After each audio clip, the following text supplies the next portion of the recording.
That bomb made of simple household items is just one type of weapon ISIL is suspected of using against its targets. For more on the tactics of this terror group, we're joined by Tony May in Phoenix, Arizona. He is the owner of ALM Security and Explosives Consulting. Thank you so much for joining us, Tony. Good evening.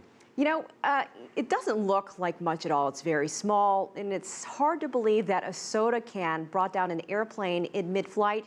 What was your reaction when you first saw it? Well, it's actually remains to be determined whether or not this device was the device used to bring down that aircraft. ISIL is making this claim without any real proof that it did it.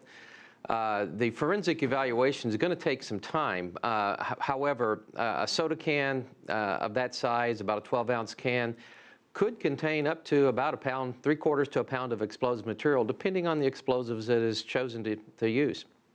So it is possible. Are you confident that security measures around the world, whether it's here in the U.S., Europe, Asia, can detect these type of explosives in airports or airplanes, or is it just getting harder and harder to determine what is actually a bomb?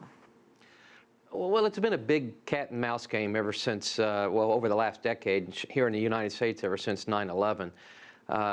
There'll be attack against aviation, such as the, attacking the cargo of Pan Am Flight 103.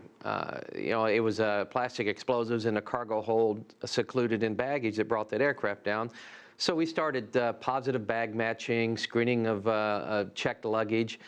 So then they moved to the passenger cabin. They attempted with a shoe bomb, so now we're taking off our shoes. They moved on to the underwear bomb. We went to aggressive pat-downs. This cat and mouse game has been just a reaction game on our part, but they're being proactive, coming up with new ways to attack civil aviation. You've also spent part of your career assessing threats for large events. We saw last week that ISIL used suicide bombers outside of that football game in Paris last week. What is your biggest concern when it comes to these type of events that draw a lot of people, big crowds? Well, that's always a concern. The security aspect, the security in depth, the security layers are always in place, but we need to be prepared for something to be slipped through. And we have the insider threat, which is most likely the scenario that played out in the Russian airliner.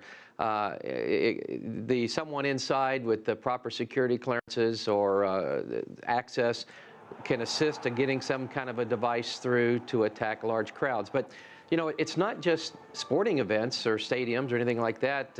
We're coming into the holiday season. And just about every year this time, over at least the last 7 years, we would get this alert that, our shopping malls are targets.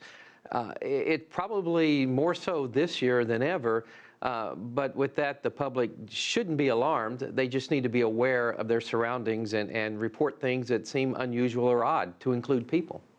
Tony, just a few seconds left. What advice would you have for governments, police agencies around the world who are trying to figure out how to step up their fight against terror?